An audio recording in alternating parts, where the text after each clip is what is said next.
j'ai un problème avec l'interprétation. Alors, si quelqu'un peut nous aider en ligne, qui parle Dutch, il peut nous aider à l'interprétation parce que les interprètes aujourd'hui sont occupés. Mon frère Jétro a bien commencé son travail. Malheureusement, il n'y a pas moyen de nous faire l'interprétation, y compris toute personne qui peut nous aider. Vous y êtes? Nous y sommes. Allô? Allô? Fais-moi signe que réellement vous êtes en ligne. Amen. Amen, amen. Alors, j'aimerais que nous puissions prendre nos Bibles dans le livre de Jérémie, chapitre 3, verset 15. Nous allons discuter aujourd'hui dans Jérémie, chapitre 3, verset 15.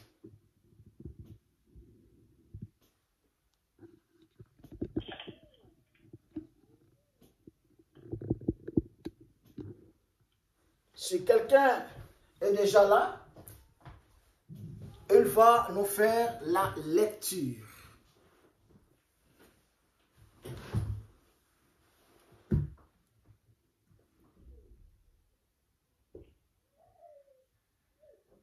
Amen, amen. Amen. Jérémie chapitre 3, verset 15. Exact. Je lis au nom de Jésus. Amen. Je vous donnerai des bergers selon mon cœur. Attends, maman. Et ils vous... Attends, maman. Oui, papa. Nous lisons la Bible au nom de Yahushua, au nom de Jésus-Christ, mais nous restons calmes. Non, nous, on répond par Amen. Nous, on répond quand quelqu'un nous dit, nous voulons lire la Bible au nom de Jésus, nous répondons Amen. Alors, on recommence, maman. Allons-y. Je lis la Bible au nom de Jésus. Amen. Exact. Je vous donnerai des bergers selon mon cœur. Et ils vous paîtront avec intelligence et avec sagesse. Je vous donnerai le berger selon mon cœur. N'est-ce pas? Amen. Et dans d'autres Bibles, il est écrit, je vous donnerai de pasteurs, ou je vous enverrai de pasteurs selon mon cœur, qui vous paîtront avec la sagesse et quoi? Intelligence. L'intelligence. Est-ce que vous êtes ensemble avec moi? Amen. Vous êtes là réellement? Amen. Exact. Ici, ce n'est pas un homme qui parle. Mais plutôt, c'est le prophète Jérémie qui parle. Dans sa parole, il interprète la parole qui lui a été adressée par Dieu. Donc, cela veut dire, c'est Dieu qui parle à travers la bouche d'un homme. Amen. Et c'est quoi la parole que Dieu est en train de lui dire? Il dit ceci. Voici, je vous enverrai de pasteurs selon mon cœur. Donc, le pasteur selon le cœur de Dieu et non selon le cœur des hommes. Ici, c'est Dieu qui est en train de dire, je vous enverrai des pasteurs selon mon cœur, qui vous paîtront avec la sagesse et l'intelligence. Alors, bien aimé, en méditant cette parole, on arrive directement à comprendre qu'il y a des pasteurs selon le cœur de Dieu et les pasteurs qui ne sont pas aussi selon le cœur de Dieu. Amen. Si Dieu lui-même dit que je vous enverrai Donc cela veut dire qu'il y avait déjà des pasteurs. Mais ce pasteur n'était pas selon le cœur de Dieu. Oui. Donc, aujourd'hui, le Seigneur veut que nous puissions connaître ou comprendre qui sont ces pasteurs, n'est-ce pas, qui sont selon le cœur de Dieu. Oui, tout le monde peut-être peut s'appeler pasteur. Mais n'oublie pas, il y a aussi le pasteur selon le cœur des hommes. C'est les hommes qui lui ont mis comme pasteur. Il est choisi par des hommes. Comme nous disons dans nos assemblées, c'est notre pasteur. Oui, c'est votre pasteur. Mais est-ce que ce pasteur, il est réellement selon le cœur de Dieu ou il est réellement selon le cœur des hommes? C'est à nous de faire le choix afin de comprendre est-ce que ce pasteur, il est selon le cœur de Dieu ou selon le cœur des hommes? Alors, là, je vais donner un peu de critères qui est selon le cœur de Dieu et qui est selon le cœur des hommes. Il y a la différence dans la pastorale. Quand on conduit une assemblée ou l'église de Dieu, il y a des critères qui nous demandent. Et il y a des épreuves, n'est-ce pas? Amen. Et la qualité qui sont imposées. Raison pour laquelle nous allons voir deux sortes de pasteurs ou deux sortes de serviteurs. Ce qu'on les appelle le kaput mata, donc le faux maître, le faux enseignant. Kaput mata, kaput quelque chose qui n'est pas bien. Dans la vie d'un pasteur, il n'y a pas de bonnes choses. Et qui sont ces kaput mata? Ces kaput master, donc cela veut dire, oh Seigneur merci. Parce que quand on me prenait cette chose, je ne savais pas, kaput était en allemand. Alléluia. Amen. Et les faux maîtres, comment est-ce qu'on dit ça en allemand, un vrai allemand? Comment est-ce qu'on dit ça? Kaput master.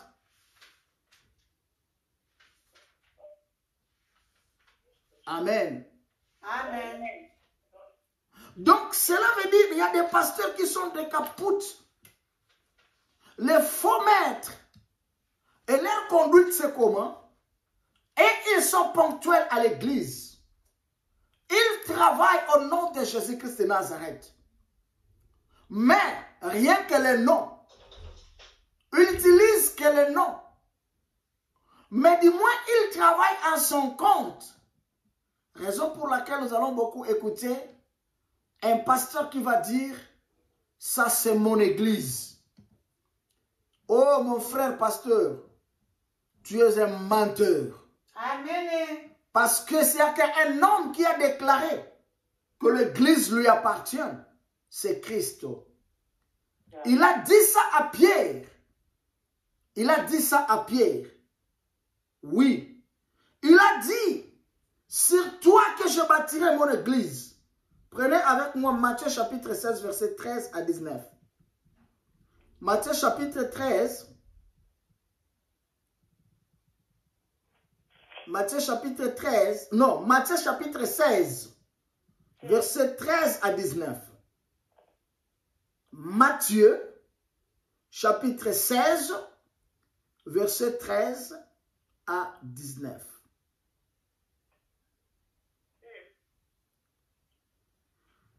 Pendant que vous êtes en train de chercher la page, ici nous allons voir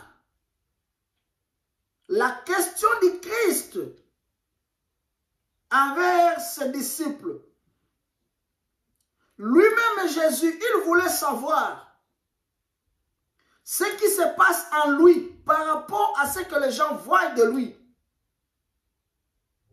Il a posé la question à ses disciples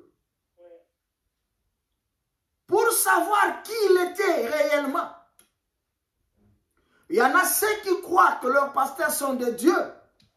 Il y en a ceux qui croient que leurs pasteurs sont, je ne sais pas moi comment.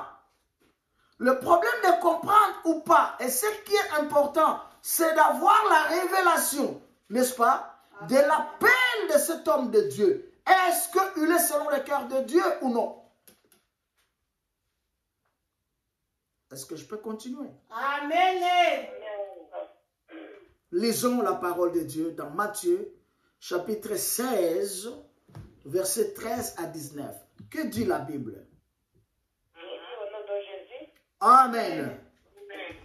Jésus étant arrivé dans le territoire de Césarée de Philippe, Voilà. demanda à ses disciples, qui je suis-je? Voilà. Pour dire des hommes, moi le Fils de l'homme. Moi le Fils de l'homme. Ils répondirent, les uns disent que tu es Jean-Baptiste, les autres Élie, les autres Jérémie, ou l'un des prophètes. Et vous, leur dit-il, qui dites-vous que je suis? Simon-Pierre dit, tu es le Christ, le Fils de Dieu vivant. Jésus reprenant la parole lui dit, tu es heureux, Simon, Fils de Jonas. car ce ne sont pas la chair Et le sang. révélé cela, mais c'est mon Père qui est dans les cieux. Et moi, je te dis que tu es Pierre. Sur le roc, je bâtirai mon église. Amen. Amen. Les portes du séjour de mort ne prévaudront point contre elle. Je te donnerai les clés du royaume Oh là là. des cieux. Ce que tu lieras sur la terre sera lié dans les cieux. Amen. Ce que tu délieras sur la terre sera délié dans les cieux. Amen. Amen. Est-ce qu'on pourrait acclamer la parole de Dieu? Amen. Christ a posé une question. Que le Seigneur vous bénisse, maman. Merci, bien-aimé. Amen. Ici, c'est Christ qui pose la question à ses disciples. Donc, la question ne concernait pas la foule, mais la question concernait que les disciples qui marchaient ensemble avec lui. Christ leur pose la question. Qu'est-ce que les gens disent que je suis? Dans la parole, nous avons vu les différentes réponses. Les différentes réponses que nous avons vues, il y a d'autres qui ont dit, tu es comme ça, l'autre, tu es celui-là. Il y a d'autres qui ont dit que non, toi, tu es un prophète. Et l'autre là dira que toi, tu es je ne sais pas moi quoi. Mais du moins, un de ses disciples qui s'appelle Simon, dans le verset 17, qui va dire, il dit que tu es le fils du Dieu très haut. Tu n'es pas un homme. Tu n'es pas un prophète. Tu n'es pas ce que les gens disent de toi. Mais du moins, tu es celui que Dieu a dit de toi. Moi, j'ai la révélation. Le jour que tu as été baptisé, que le ciel a réclamé, le ciel a déclaré sur toi. Et la parole que le ciel avait déclarée, c'était que celui-ci est mon fils le bien-aimé, à qui j'ai mis toute ma confiance. Écoutez-les. Alors moi, étant que Pierre, la révélation que j'ai, je comprends que tu n'es pas un homme, mais tu es le fils du Dieu très haut. Et Jésus prenant la parole en disant, Pierre, il a dit, tu es Pierre, fils de Céphas, non, fils de Jonas. Oui. Ce n'est pas la chair qui t'a révélé mon identité spirituelle. Ce n'est pas le sang qui te révèle mon identité spirituelle. Mais plutôt, c'est mon Père qui est aux cieux qui sonde le cœur et le rein, qui connaît ce qui se passe dans la vie d'une personne. Et n'est-ce pas celui qui t'a soupçonné? Non, bien aimé, moi je sais qu'aujourd'hui, Dieu va te soupçonner quelque chose de la révélation. Et cette chose de la révélation, qui sera une chose de la grande valeur. Et la valeur de cette chose, qui te fera la différence entre ceux qui voient et ceux qui ne voient pas, qui te fera la différence de ce qui sort de la bouche des autres et de ta bouche. Celui qui a la révélation ne marche pas selon le cœur de l'homme ou les hommes, mais il marche selon le cœur de Dieu. Jésus a dit, tu es heureux Simon, fils de Jonas. Verset 18, il dit, moi je te dis que tu es Pierre, et sur cette pierre, je bâtirai mon église. Amen. Qui a réclamé, qui a déclaré que l'église est pour lui? C'est Jésus qui déclare que tu es Pierre. Sur cette pierre, je bâtirai mon église. Mais mon frère, pourquoi tu dis que l'église t'appartient? Je ne sais pas si vous êtes d'accord avec moi. Alors, écoutez-moi vous dire une chose. Partout là où vous irez, et que vous écoutez un pasteur, vous dites que non, c'est mon église. Sortez de cette église. S'il s'agit en courant, cours. Un pasteur qui te dit que ça c'est mon église, c'est un menteur, un vrai menteur d'ailleurs. Il est un caput master. Les caractéristiques de caput master, qu'est-ce qu'ils font? Ils travaillent pour leur ventre et non pour Dieu. Comment comprendre un caput master? Vous allez comprendre un pasteur qui n'est pas selon le cœur de Dieu. C'est la chair qui va fonctionner plus que l'esprit. Un homme de Dieu, un homme selon le cœur de Dieu, oui, c'est un esclave et non un patron. C'est quelqu'un qui a le cœur de compassion pour les autres. C'est quelqu'un qui travaille dans l'édifice de Dieu pour amener les gens dans la repentance, pour leur présenter à celui qui est le maître du siècle, celui qu'on appelle Yahushua HaMashiach. Amen. Nous avons l'habitude de dire que non, c'est mes fidèles, c'est mes pâtés. Non, moi j'ai toujours dit, moi et vous, nous sommes des fidèles de Dieu. Amen. Vous êtes les fidèles de Dieu. Et vous n'êtes pas mes fidèles à moi. Vous êtes les fidèles de Dieu par rapport à votre obéissance à la personne de son serviteur. Oui. Donc, vous êtes aussi pasteur selon ce que Dieu, la mesure que le Seigneur vous a donnée. Personne ne peut faire des choses, n'est-ce pas, spirituelles s'il n'a pas la révélation de la chose qu'il est en train de faire.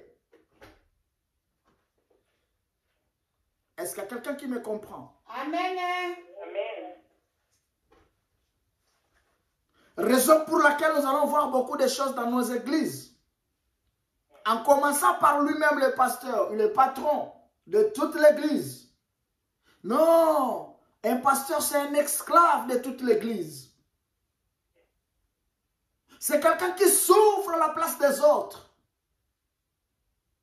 C'est quelqu'un qui est méprisé, parfois négligé. C'est quelqu'un qui porte sa croix jusqu'à la fin. Il doit être aimé par les fidèles de Dieu par rapport à l'obéissance de la parole de Dieu. Caput master. Et il y a aussi des capoutes fidèles.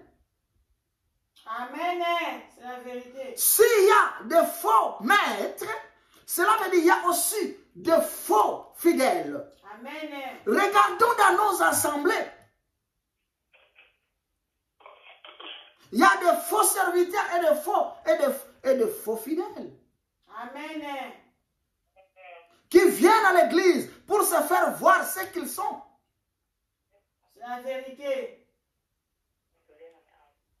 Et tu vas voir parfois quelqu'un qui a fui l'église de moi parce qu'il n'a pas acheté un habit propre, un habit un nouveau. Les jours qu'il en aura, tu vas voir la première personne qui va venir à l'église.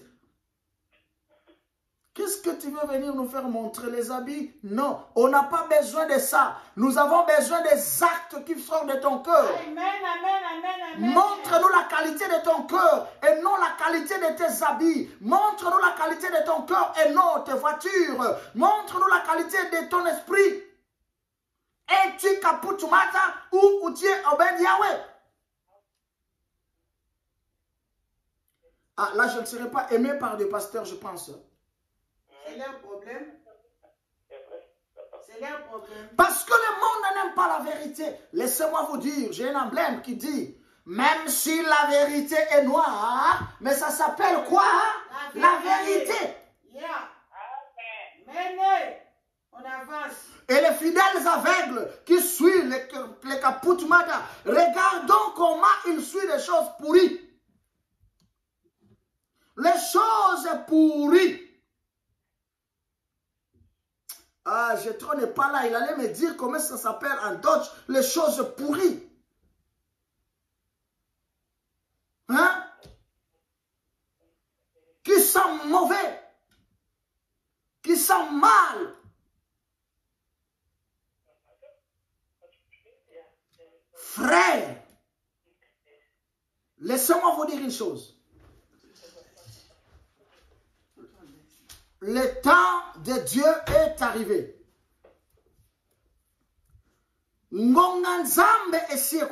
J'aurai même des problèmes, même si tu m'appelles Daisy, il aura des problèmes avec le français et l'ingala. Là, je vais parler à l'ingala, j'aurai des problèmes avec nos frères et sœurs qui ne comprennent pas l'ingala. Donc, laisse-moi comme ça, je vais arriver petit à petit. Et je demande au Seigneur qu'il me donne encore la force un jour de parler Dutch, parce que c'est ça que je veux. Allô, papa? Yeah. On essaie de vous suivre, mais vous êtes un peu rapide. Merci beaucoup. Je réduis maintenant la vitesse. Là, je suis maintenant à la vitesse de le commencement. Alléluia. Amen. Kaputumata. Et Obed Yahweh.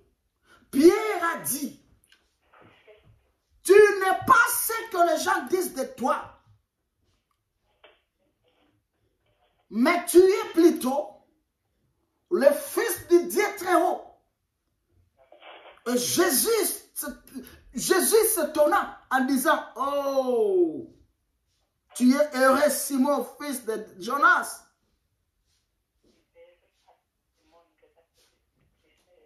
Parce que la chose qui t'ont révélé, ce n'est pas le sang. Ce n'est pas la chair. Mais celui qui t'a révélé des choses, c'est mon Père Céleste. Amen. Parce que Simon avait la révélation du témoignage de Dieu. Personne n'avait pu donner la bonne réponse, à part Pierre. En réalité, par cette question,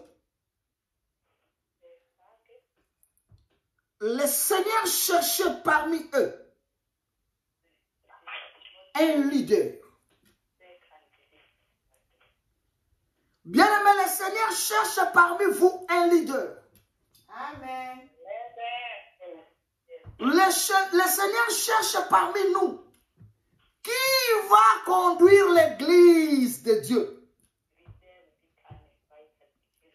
La question de Jésus-Christ était seulement pour le but de comprendre comment choisir un leader. Même dans vos maisons. Même dans nos maisons. Quand nous vivons avec nos enfants,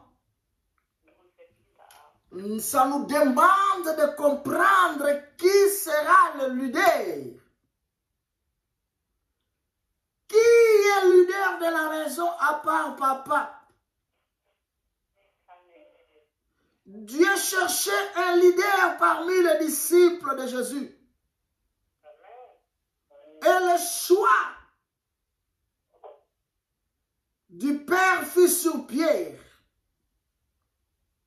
Le Seigneur Jésus le comprit. C'est pourquoi il répliqua directement.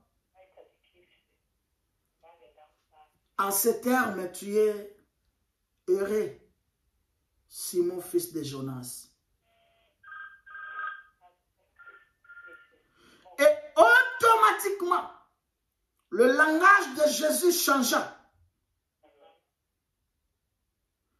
Il ne s'adressa plus aux 12. Mais il s'adressa à qui? À Pierre. Est-ce que vous êtes d'accord avec moi? Amen. Quand il posait la question, il s'adressait aux 12 disciples. Et parmi les 12, tout un chacun avait sa réponse. Mais la réponse qui est tombée sur le choix de Pierre a poussé que Jésus commença maintenant à s'adresser à lui seul. Mais pourquoi?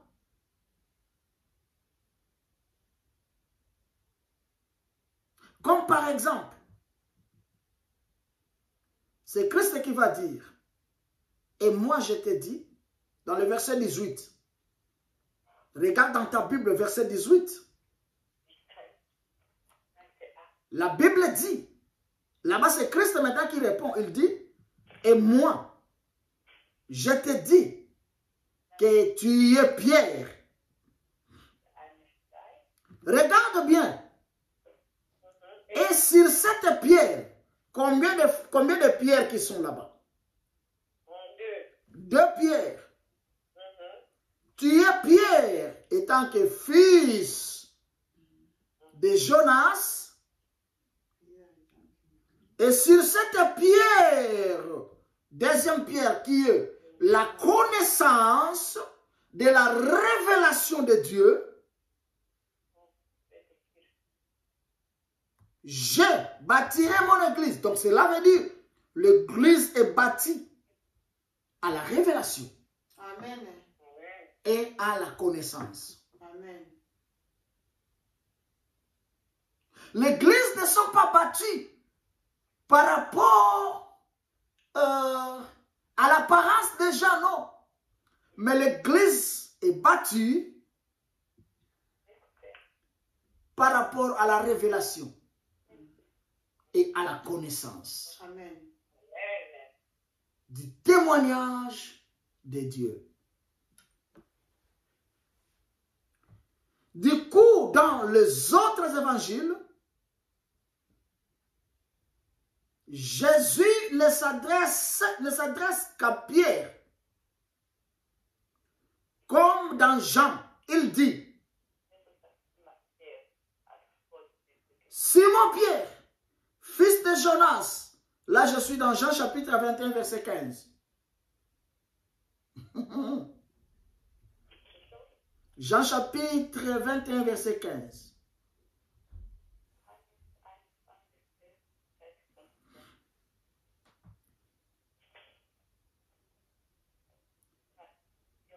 La Bible dit,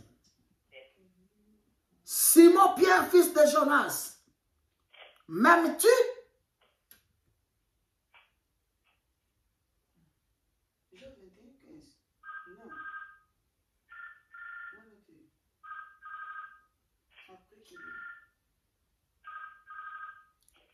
Il y a quelqu'un qui nous dérange en ligne, s'il vous plaît. Aie pitié de nous. Dans Jean chapitre 21, verset 15, la Bible dit quoi? Jean chapitre 21, verset 15, la Bible dit, après qu'ils eurent mangé, Jésus dit à Simon-Pierre. Voilà. Simon, fils de Jonas, même plus que le même ceci, il lui répondit, oui Seigneur, tu sais que je t'aime.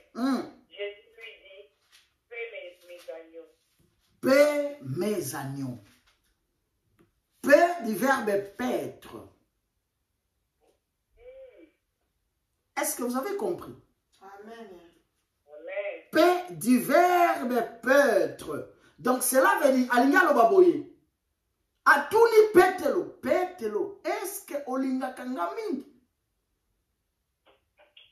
Pierre, est-ce que tu m'aimes? Et c'est Pierre qui va répondre, oui Seigneur, je t'aime, tu le sais. Il dira, peu me brebis. Ici, il ne parlait pas à Pierre comme étant un homme, mais il parlait à Pierre comme étant une révélation. Et cette révélation qui va former une fondation de son œuvre. Je suis toujours vitesse. Amen. Ça va? Amen. Ok. Il dit Pierre comme si c'était Pierre que je bâtirais mon église. Ici, il parle maintenant de l'église. Il ne parle plus de Pierre, mais il parle de l'église. Comme tu es église,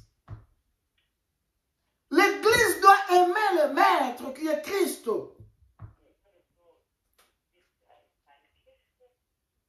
L'église doit paître. Mais aujourd'hui, regarde, l'église se divise. Les gens de l'église se divisent. Le diacre qui va prendre l'argent de l'église, qui le bouffe, et le pasteur qui va prêcher ça sur la chair en disant que il y a d'autres personnes qui prennent l'argent de l'église, faisons comme ça, et l'autre qui va se lever en disant, oh mon frère, mais des choses comme ça, il faut le dire en catimini parce que ça, ce n'est pas bon. Ça, c'est la chair, frère. L'église d'aujourd'hui a besoin de la révélation, frère. L'église d'aujourd'hui n'a plus besoin d'être aveugle. Nous ne pouvons pas conduire l'église. Nous ne pouvons pas être de bons serviteurs selon le cœur du Père si nous n'avons pas la révélation.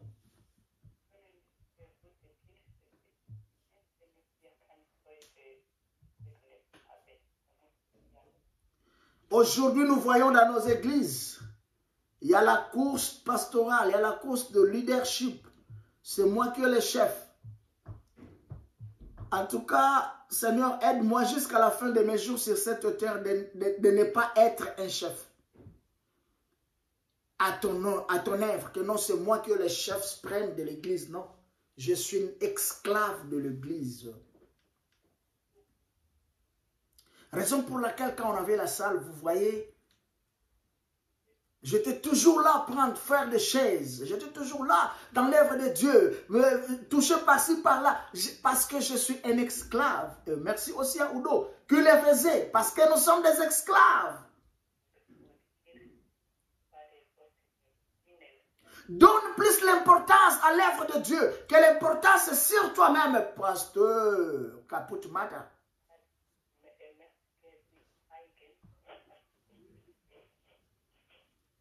Amen, amen. Est-ce que vous aimez cet enseignement? Amen. Quand les problèmes vont venir, vous allez supporter. Amen.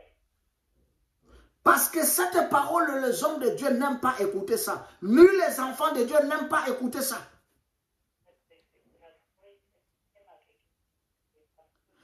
Le pasteur, selon les cœurs de Dieu, Dieu n'a pas besoin de vos voitures. Dieu n'a pas besoin de vos habits. Dieu n'a pas besoin de vos édifices. Mais il a besoin que vous soyez selon le cœur de Dieu. Est-ce que vous êtes selon le cœur de Dieu?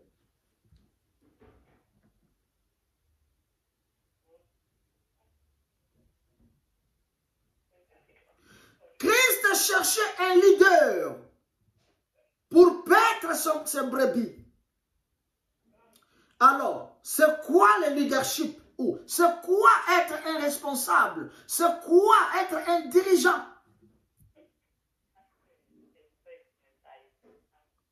C'est une responsabilité et la capacité de conduire les autres selon Dieu.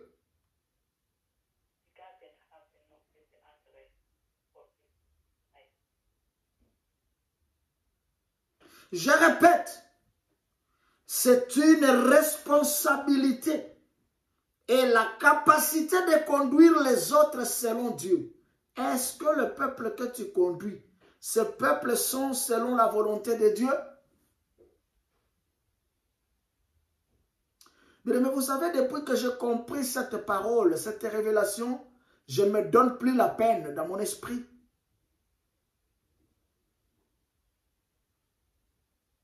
Nous sommes de toutes catégories de bêtes ou des animaux. Et ça, d'ailleurs, je vais lire ça dans la Bible.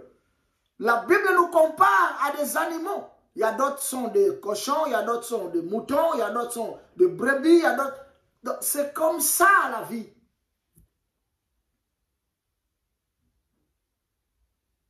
Il y a d'autres fidèles qui viennent à l'église comme étant des chèvres. Ils n'ont pas besoin de leaders. Ils n'ont pas besoin de conseillers. Ils n'ont pas besoin d'être conduits parce que, oh, la chèvre n'aime pas qu'on lui conduise.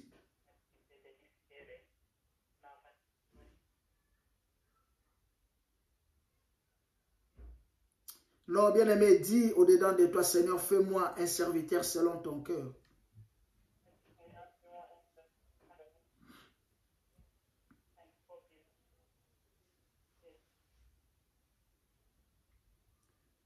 Partout on voit, on parle de leader, mais d'où vient? C'est quoi leader? Le mot vient de l'anglais, du verbe to lead, qui signifie conduire.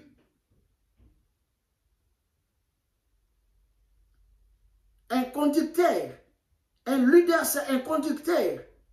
Mais tout le monde, Dieu nous a amenés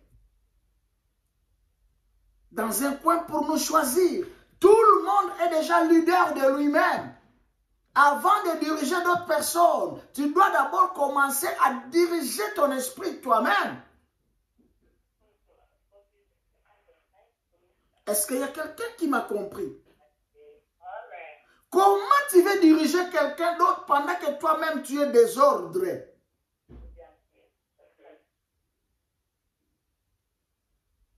Comment tu veux conduire quelqu'un pendant que toi tu es aveugle? La Bible dit, un aveugle ne peut pas conduire d'autres aveugles. Sinon, tous les deux tomberont, finiront par tomber dans un trou.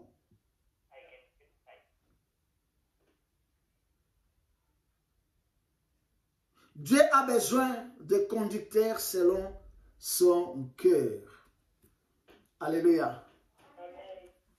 Acclamons le Seigneur. Alors ici, je vais montrer comment comprendre les traits caractéristiques d'un bon conducteur, d'un pasteur selon le cœur de Dieu. Nous devons laisser la place au Saint-Esprit de nous donner l'idée et la capacité de le comprendre ou de le connaître. Parce que la Bible dit, vous le connaîtrez par leurs fruits. Et nous nous arrêtons par là. On ne continue plus. Et c'est quoi leurs fruits? Qu'est-ce que vous pensez quand on dit de leurs fruits? Bien-aimés, la première des choses, nous devons passer par le test. C'est dont on peut tester tout leader, tout enfant de Dieu. Bien-aimé, là nous avons d'abord le test du temps. Un esclave de Dieu ne vient pas en retard à l'église. Amen.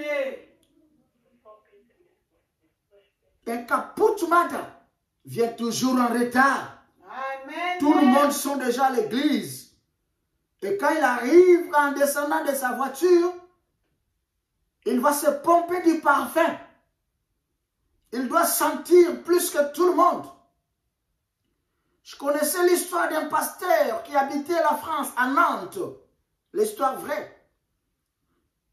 La salle de l'église se trouvait dans ses caves. Son cave là-bas. Donc, sa maison était, je crois, premier étage. Et la salle était en dessous de sa maison. Et qu'est-ce qu'il faisait? Le dimanche, il se prépare et il se met au coin de son balcon.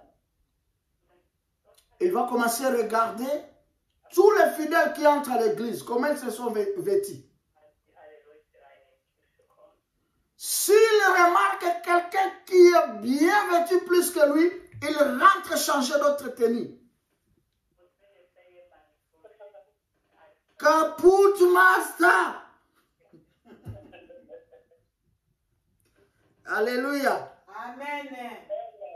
Il va passer son temps au balcon en train de regarder ces fidèles qui entrent à l'église. Mais du moins quand vous entrez à l'église, il ne faut pas vous vêtir plus que votre pasteur. Et ce pasteur-là, quand il regarde, quand il remarque que non, toi, tu es venu fort aujourd'hui, waouh, il rentre directement dans sa chambre, changer plus que toi.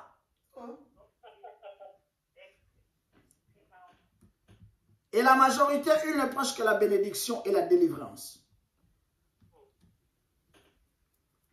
En quoi être béni et en quoi être délivré. Avec quoi être béni ou avec quoi être délivré. Le test du temps. Nous devons avoir le test du temps. Comment est-ce que nous utilisons notre temps? Deuxième test. Le test de la parole. Dans votre bouche, dans la bouche d'un serviteur de Dieu, dans la bouche d'un homme de Dieu, dans la bouche d'un enfant de Dieu. C'est quoi comme parole qui sort de là?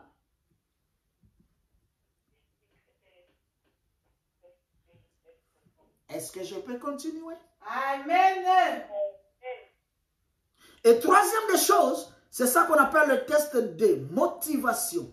Est-ce que votre pasteur est motivé? Il y en a d'autres pasteurs, quand tu ne donnes pas la dîme, tu n'es pas le fidèle de l'église. Quand tu ne donnes pas l'offrande d'ailleurs, elle ne te connaît pas. Et tu vas voir le pasteur, il aime aller visiter. Ce n'est que ces gens-là qui donnent quelque chose à l'église. Non.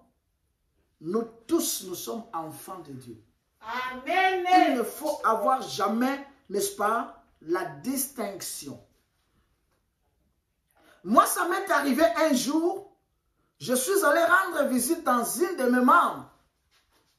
Et malheureusement, au moment où je retournais à la maison, il n'y avait plus de bus. Je commençais à faire pied depuis le banoff de ma ville jusqu'à la maison. Je fais 1 heure du temps. Donc, je suis rentré à la maison 3 heures du matin. Mais c'était pour la gloire de Dieu.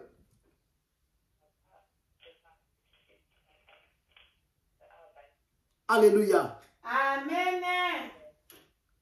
Est-ce que je continue? Amen. Est-ce que votre pasteur est motivé quand vous avez un problème ou pas? Est-ce que votre pasteur est motivé dans ce que vous faites ou pas? Est-ce que le pasteur est motivé? Il prend quand même place. Il se donne quand même le temps, n'est-ce pas? Pour se donner à votre place.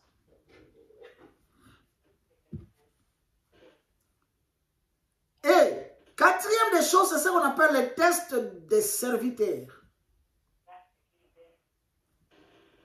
Est-ce que le pasteur, tu es serviteur ou tu es patron? Qui peut me donner la différence entre serviteur et patron? Alléluia. Amen. Je demande qui peut me donner la différence entre serviteur et patron.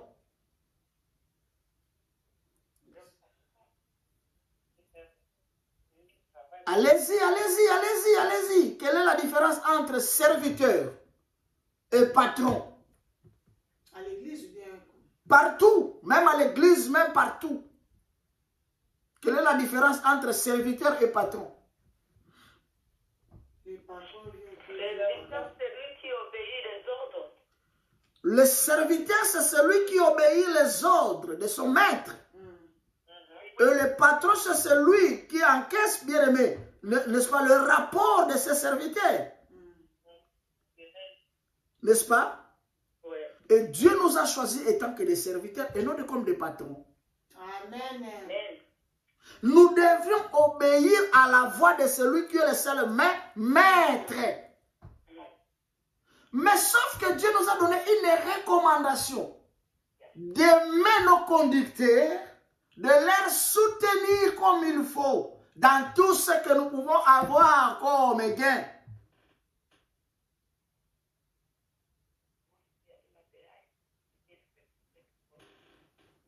Serviteur. Nous avons un frère dans notre église qui est plus qu'un serviteur. Lui, il peut travailler à la place de tout le monde pour vous satisfaire, pour vous laisser libre, calme et tranquille. Il peut se donner le temps d'aller chercher ce que vous avez besoin. Il se donne le temps, oh frère, que le Seigneur te bénisse. Là, je cache ton nom, sinon tu serais dérangé. Lui, il se donne le temps de préparer, même dans sa propre maison. Il se donne le temps de travailler à la place de sa femme. Il donne le temps au bien-aimé. Quel exemple à suivre? Quel exemple? Vous savez, j'ai appris beaucoup de choses à travers ce frère-là. Parmi les choses que j'ai trouvées grâce de travailler sur moi, c'est la patience. J'ai vu la qualité de la patience dans cet homme. Et depuis que j'ai connu cet homme, je ne lui ai jamais vu en train de se mettre en colère. Non. Oh, quel cœur d'un serviteur. Quel cœur, frère. Et si jamais on a des gens comme ça dans l'église, 10, ah, là nous partons tous au ciel. Nous partons. Nous allons partir.